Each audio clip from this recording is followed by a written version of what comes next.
What is up, people? I'm back with another video, and I've ordered for the new camera, and I will be getting it by the end of the month, so you guys can experience better video quality. And also, thank you for sticking by me and the substandard quality for now.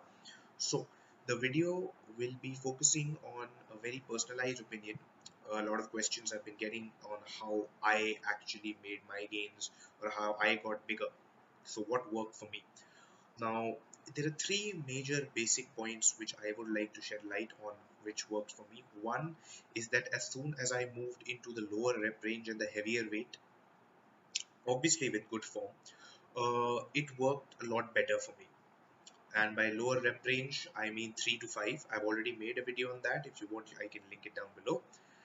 And even for accessory movements, I went decently heavy. I mean, not all out heavy so that I could like cause problems in my joints or my tendons, unnecessary stress which wasn't needed. But yes, still heavyweight where I could do a maximum of 6, 7 reps.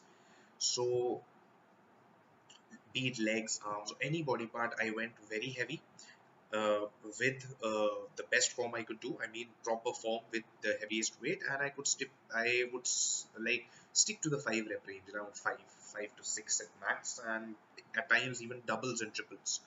So it was more of like the rep range which power lifters follow, but I followed the bodybuilders movements also. So yes, that helped me gain quite a lot of muscle. That's one. The next thing that I would say, which I would definitely recommend everyone to do, is that you should shock the muscle. By shocking the muscle, I mean change up your workouts. Make sure you're doing a lot of different exercises. Make sure you're changing your rep ranges a lot. Make sure you're changing the, let's just say, the order in which you do the exercises in a workout a lot. So it will help your body to not be acclimatized to the workout you're putting it through, because it's all about the mind. If your mind anticipates what you're going to do and it already is used to doing that, then the body will stop adapting. And that is the entire point of working out, because the body is not like used to that kind of stress, so it adapts by growing. So if you make it used to that kind of stress, it will stop growing. That is the entire point. So shocking is very important. Whether you change the rep ranges, whether you go ahead and change the order of the exercises, whether you completely change the workout or the exercises, you change the workout split. So what I do is I don't generally change the split, but I have a 16-week plan. Now the 16-week plan which I have is something basically of a mass gain kind of plan, and I'm currently refining it. But what I do is every week there are 16 different kinds of workouts. There is some week, I every alternate week is absolute powerlifting style heavy, which is what I think my forte is. But there are alternate weeks in which I focus only on form. There are some weeks in which I do 15 reps, and then I do a lot of gauntlet sets, which is basically running the rack downwards and then going back upwards. I do a lot of modified DTP workouts and certain weeks in which I try and make the DTP tougher, add a lot of giant sets as well. So it's a combination of a lot of variations that I've tried out in my 6 years of training, and kind of made this with different exercises. There are some weeks where you only do free weights. There are some weeks in which you'll do a combo. Some weeks is only machines. Some weeks is only cables. That completely it basically keeps my central nervous system guessing. So my CNS is like in the what the fuck mode all the time. It's in the overload mode all the time. So it's basically something that you can bank on when you want to shock the body a lot.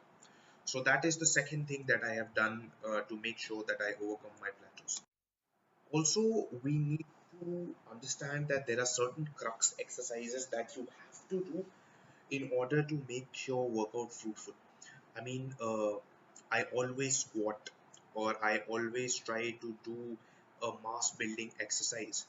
So I always do squats, I always do deadlifts, I always do bench press. I sometimes I like substitute them with their alternatives like leg press or dumbbell bench, or basically uh, instead of going for the overhead shoulder press, I go for the machine. Or in case of deadlifts, I like change it up with the rack pulls. But that is some accessory movements or some movements which I do one week in order to like better some of the lifts that I want to, because I obviously am going for the numbers and the strength with proper form. But that is something that you guys can also do in order to hit the muscles from all angles, which brings me to my third point. Now, my third point is probably the most important point. It is how I construct my workout.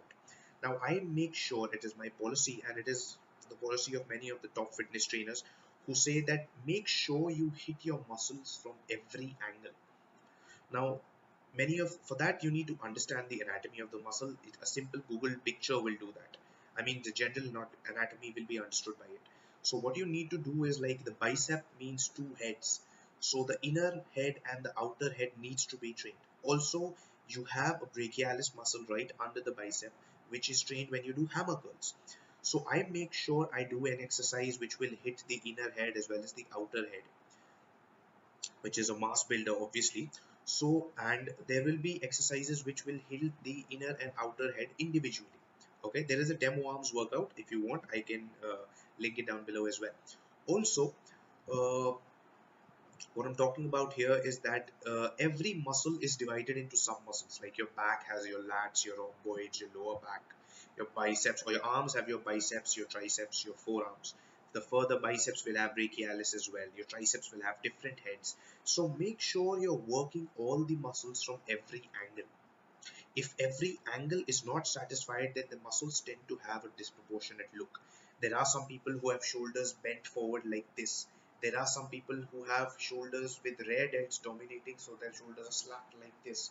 So not that it will only cause problems or cause issues of aesthetics, it also causes body and posture issues later. So in for that is why you need to focus equally on all the heads of every muscle, so that you train them equally, so that your muscle is proportionate, it grows proportionately, not that one head dominates the other. Okay, there will be certain aspects of your body obviously where one part will be dominating the other, but you can work upon the part which is being dominated separately. Just make sure that from the beginning you try and train as evenly as possible. So yeah, that's about it. That is basically my three rules of how I construct a workout. I obviously have another thing, how I plan my workout, and I'll put it down in a different video. So let's keep it short and let's keep hitting. See ya.